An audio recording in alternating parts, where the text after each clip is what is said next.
এই মুহূর্তে বাংলা আবাস তথা বাংলার বাড়ি প্রকল্পের নাম নথিভুক্ত নতুন কিংবা পুরনো সকল উপভোক্তার জন্য একটা বিরাট বড় সুখবর চলে আসে। হ্যাঁ, আপনারা একদম ঠিকই শুনেছেন। কেননা অবশ্যই বাংলার বাড়ি প্রকল্পের দ্বিতীয় কিস্তির টাকা রাজ্যের মুখ্যমন্ত্রী মাননীয় মমতা ব্যানার্জি গত 20 মে শিলিগুড়ির এক আনুষ্ঠানিক সভা থেকে রিমোটের বাটন প্রেস করে গোটা রাজ্যে প্রায় 12 লক্ষ উপভোক্তার ব্যাংক অ্যাকাউন্টে টাকা পাঠিয়ে দিয়েছেন। এখন প্রশ্ন হচ্ছে, আপনারা অনেকেই কমেন্ট করতেছেন যে গোটা রাজ্যের প্রায় 12 লক্ষ উপভোক্তার ব্যাংক অ্যাকাউন্টে টাকা পাঠালেও এখনো পর্যন্ত বেশিরভাগ জেলার উপভোক্তাদের ব্যাংক অ্যাকাউন্টে এই টাকা ঢুকতেছে না। তো প্রশ্ন হচ্ছে, কেন তাহলে এই টাকাগুলো ঢুকতে লেট হচ্ছে? কোন কোন জেলায় আগে টাকা ঢুকতেছে, কোন কোন উপভোক্তাদের ব্যাংক অ্যাকাউন্টে আগে টাকা ঢুকতেছে, বিশেষ করে যাদের ব্যাংক অ্যাকাউন্টে এখনো অবধি টাকা ঢুকেনি তাদের ব্যাংক অ্যাকাউন্টে কবে টাকা ঢুকবে ইত্যাদি বিস্তারিত আপডেট আজকে জানতে পারবেন। তার পাশাপাশি PWL অর্থাৎ পার্মানেন্ট ওয়েটিং লিস্টে যে সকল উপভোক্তাদের নাম ছিল তাদের ব্যাংক অ্যাকাউন্টে কবে থেকে টাকা পাঠানো হবে এই নিয়ে রাজ্যের মুখ্যমন্ত্রী মাননীয় মমতা বন্দ্যোপাধ্যায় সম্পূর্ণ নতুন একটি নির্দেশিকা জারি করেছেন।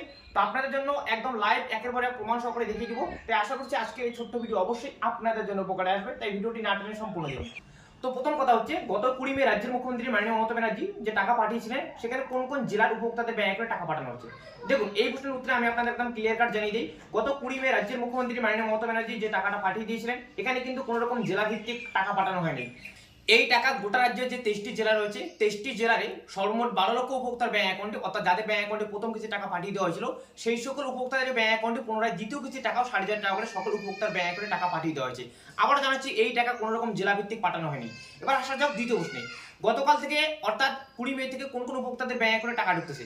দেখুন, এই যে টাকা পাঠানোর প্রসেস কিন্তু সম্পূর্ণটা রাজ্যের মুখ্যমন্ত্রী মাননীয় মমতা ব্যানার্জি রিমোটের বাটন প্রেস করে গোটা রাজ্যের 12 লক্ষ উপভোক্তার ব্যাংক অ্যাকাউন্টে টাকা পাঠালেও এই টাকা পাঠানো অর্থাৎ উপভোক্তাদের ব্যাংক অ্যাকাউন্টে ডাইরেক্টলি টাকা পাঠানোর কাজ কিন্তু করতেছে আপনি যে ব্লকের আন্ডারে পড়েছেন সেই ব্লকের যে নিজস্ব ট্রেজারি রয়েছে সেই ট্রেজারি থেকে।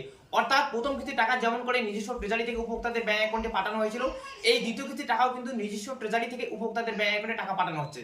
তাই যে সকল ব্লক অলরেডি দ্বিতীয় কিস্তি টাকা পাঠানোর জন্য টাকা পাঠানোর যে প্রক্রিয়া বা প্রসেস হয় থেকে সেই সমস্ত প্রসেসগুলো কমপ্লিট করে ফেলেছে, সেই সকল ব্লকের আন্ডারে যে ট্রেজারি রয়েছে সেই সমস্ত ট্রেজারি থেকেই কিন্তু উপভোক্তাদের ব্যাংক অ্যাকাউন্টে টাকা পাঠানো হচ্ছে।